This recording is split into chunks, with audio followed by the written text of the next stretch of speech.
So magandang umaga, tanghali at gabi sa inyong lahat ng nanonood at nakikinig ng video record na ito. Ngayong January 13, 2026, Tuesday, ang kapayapaan ng Diyos ang sumatin noong lahat. Ang ipapahayag ko po na salita ng Diyos ngayong araw na ito is Isaiah chapter 45. Sabi dito, ito ang ipinapahayag ni Yahweh kay Ciro, ang pinunong kanyang pinili upang sakupin ang mga bansa at alisan ng kapangyarihan ang mga hari. Ibubukas ko ang mga pintuang lungsod para sa kanya habang siya ay pumapasok. Ako ang maghahanda ng inyong daraanan, mga bundok do'y aking papatagin, at sa mga lungsod, mga pintong tansoy aking wawasakin, pati kandadong bakal ay aking tatanggalin. Ibibigay ko sa iyo ang nakatagong mga kayamanan at alahas. Sa gayon malalaman mong ako si Yahweh ang Diyos ng Israel, ang siyang tumawag sa iyo. Tinawag kita sa iyong pangalan, alang-alang sa aking lingkod na si Israel na aking hinirang. Binigyan kita ng malaking karangalan,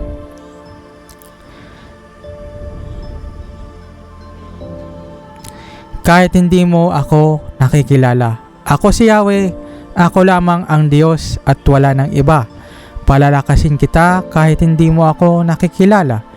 Ginawa ko ito upang ako ay makilala mula sa silangan hanggang kanluran, at makikilala nila na ako si Yahweh, ako lamang ang Diyos at wala ng iba. Ako ang lumikha ng dilim at liwanag. Ako ang nagpapaintulot ng kaginawan at kapahamakan. Ako si Yahweh ang nagpapasya ng lahat ng ito.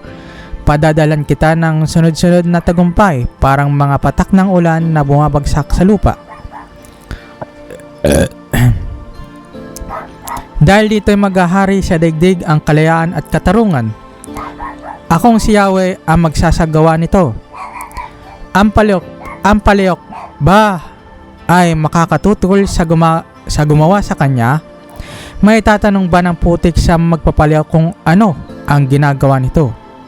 Masasabi ba ng palayok na hindi sanay ang gumawa sa kanya? May anak bang magtatanong sa kanyang ama, bakit ikaw ang aking naging ama? Sa kanyang ina, bakit mo ako ipinanganak? Ngunit ipinahayag ni Yahweh, ang banal na Diyos ng Israel, ang lumalang sa kanila. Wala kayong karapatang magsabi sa akin tungkol sa aking mga anak at kung ano ang dapat kong gawin. Ako ang lumikha ng buong daigdig, pati mga taong dooy tumatahan, maging ang kalangitan, ako ang nagladlad. Ako ang may kapangyarihan sa araw, buwan at mga butuin. Ako ang tumawag kay Ciro upang isagawa ang aking layunin at isaayos ang lahat ng bagay. Aking tutuwirin ang kanyang daraanan, muli niyang itatayo ang Jerusalem na aking lungsod at kanyang palalayain ang aking bayan. Walang sino man nagbayad o nanuhol sa kanya upang ito'y isagawa. Ang makapangyarihang si Yahweh ang nagsabi nito. Ang sabi ni Yahweh sa Israel, mapapasa iyo ang kayamanan ng Egypto at Ethiopia. Magiging alipin mo ang matatangkad na lalaki ng Seba. Sila'y magiging sunod-sunuran sa iyo. Yuyokoran kanila at sasabihin, sumasa iyo ang Diyos. Siya lamang ang Diyos at wala nang iba pa. Ang Diyos ng Israel ang tagapagligtas ng kanyang bayan.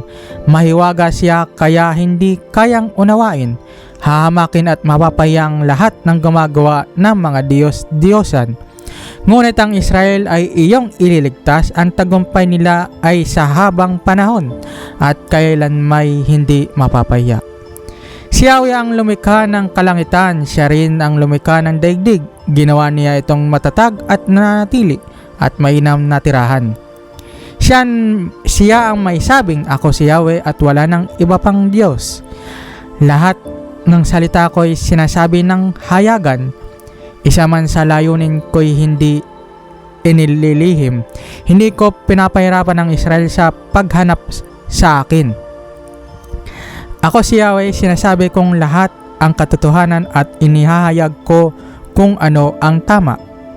Sinabi ni Yahweh, halika kayong lahat na mga natitirang buhay mula sa lahat ng bansa, kayong mga mangmang na nagpapasan ng mga imaheng kahoy at dumadalangin sa mga Diyosan na hindi makakapagligtas. Ang mga taong ito'y walang nalalaman. Ipagtanggol ninyo ang inyong panig, magsanggunian kayo. Sino ang makakapagsabi ng mga bagay na magaganap? Hindi ba akong si Yahweh ang Diyos na nagliligtas sa kanyang bayan? Walang ibang Diyos maliban sa akin. Lumapit kayo sa akin at kayo ay maliligtas. Kayo mga tao sa buong daigdig, walang ibang Diyos maliban sa akin. Ako ay tapat sa aking pangako at hindi magbabago at tutuparin ko ang aking mga pangako. Lahat ng tao ay lulod sa aking harapan at mga kung sila'y magiging tapat sa akin. Sasabihin nila, si Yahweh lamang ang matuwid at malakas, at mapapaya ang sino man sa kanya'y maghimagsik. Akong si Yahweh ang magliligtas sa lahi ni Israel. Sila'y magtatagumpay at magpupuri sa akin. So, yun lamang pong Holy Bible chapter verse natin for today. Maraming po salamat sa panonood pakikinig ng video record nito. Paki-share, like, support, and repost na rin po itong video record nito. Maraming po salamat. Yun lamang po and God bless.